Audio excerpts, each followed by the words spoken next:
So you might be sitting there thinking, what actually is a limiting belief? And limiting belief is a thought pattern that may sound like something logical and something you may be able to justify, but they don't serve you. So they might sound like, I'm not ready yet. I need more experience. What if I fail? What will people think? I don't have enough money. There's competition. I'm not confident enough. Now's not the right time. I'm too busy, or kids. A lot of mums blame their kids for a lot, and I'm not tech savvy enough, or someone else is already doing it better than me, or what if no one buys from me? Oh, the biggest one, it's too risky. For me, I used to believe I would never have the level of success I desired because I have told myself that I am dumb because I'm not a good speller. My grammar's shit. I am not a very good reader. And how are you going to learn when you don't have the time? And every time I go to start, the thought patterns say you don't have the right time. But these are just stories. They still try to show up. It's something that I have to work through every day. But it doesn't mean that we can't still go for what we're after. And a saying that I love is feel the fear, but do it anyways. It's not about whether something is true or not. It's about whether it's holding you back from being the person you want to be. Now, every time a thought comes up, I ask myself, where did this come from? Was this ever actually mine? Is this helping me or is it keeping me stuck? Because most of the time, these thoughts aren't truth, they're conditioning. As women, we are intuitive.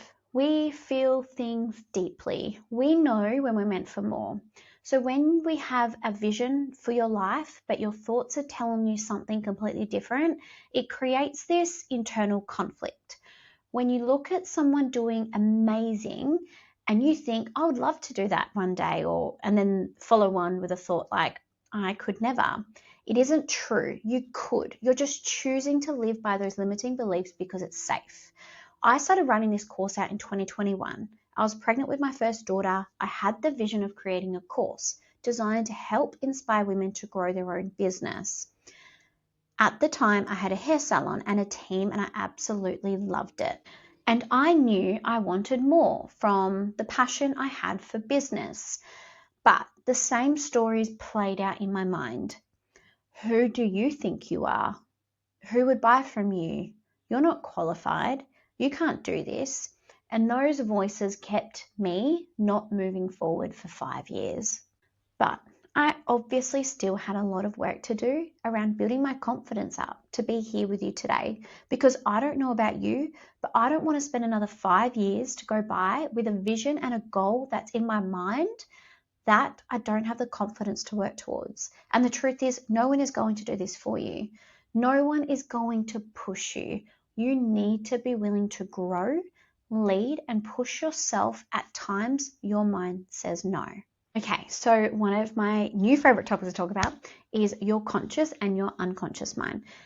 Did you know that everything you're noticing right now, listening, thinking, and reading, is all coming from your conscious mind? And here's the wild part. That conscious mind is only about 5% of who you are. It's the part that decides, analyzes, and reasons. The other 95% of your unconscious mind, that's the part that's huge. It's made up of everything you picked up since before you were born. The way your mother felt when carrying you, the energy in the home you grew up in, the way you were treated, the words you heard, the thoughts that surrounded you. You may not remember it consciously, but it's all stored in there, and it shapes how you move through life. Your patterns and behaviors, your traits, and even how you respond to opportunities or fear. Then, as you grow, your conscious mind kicks in. You start learning, and people begin telling you how to think, how to feel, and what to believe. And that's your programming. And most of your programming, it didn't even come from you. It came from your parents, your teachers, your environment, past experiences, friends, relationships. So some of those beliefs you carry, They aren't actually yours. You've just made a relationship with them. And here's the thing, we're rarely taught to question it. We're rarely asked, why do I think like this? Who said this? Whose opinion am I holding as truth? And most importantly, is this belief serving me or is it holding me back? That awareness, that's where the power begins. I recently took part in one of my favorite mentor, Jamie C's Seated Wealth Challenge, and I learned something so powerful that I just had to share with you. So let's say you have a goal to start a business or begin creating content. You want to open a store or hire your first employee or invent something, whatever it is. Your unconscious mind, that runs 95% of who you are, will be the one making the decision of whether or not you can achieve this goal. Because here's the thing, your unconscious mind doesn't yet know what it feels like to feel safe in having it. Its job is to protect you. So when you start stepping into something new, it will trigger thought patterns and your body will respond. That feeling is what we now call anxiety or tension or discomfort. So what do most people do? We retreat. We go back to what's familiar because it's hard and it feels uncomfortable.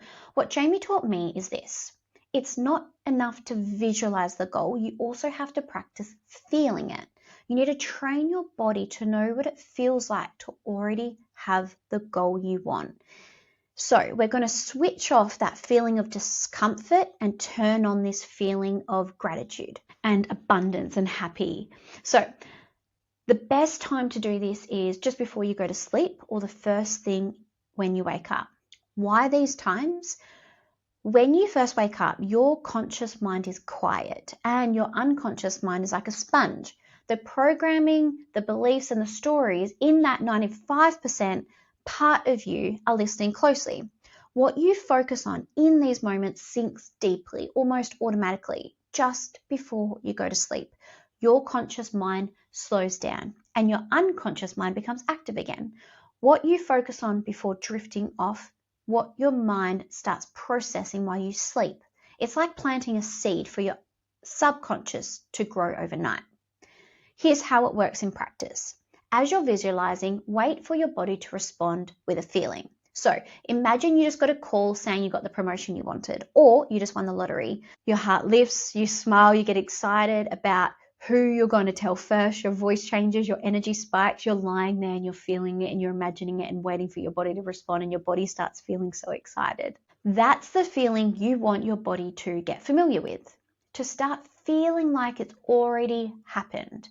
Because the more your unconscious mind experiences that safe, excited, confident energy, the more it learns, okay, this is safe, we can do this. And now you can play this out in anything, not just wanting to bring in an abundance of wealth or a new business. You can do this with changing your behavior patterns that you may not like about yourself, or that may be sabotaging yourself or sabotaging relationships. So in order for you to live in the life you're dreaming about, to have 5K, 10K, 20K months, you need to feel safe in that. This is going to take us into money mindset, which we're going to talk about a little bit later in this course, but let's just let that sink in for now. And I'll see you in the next module.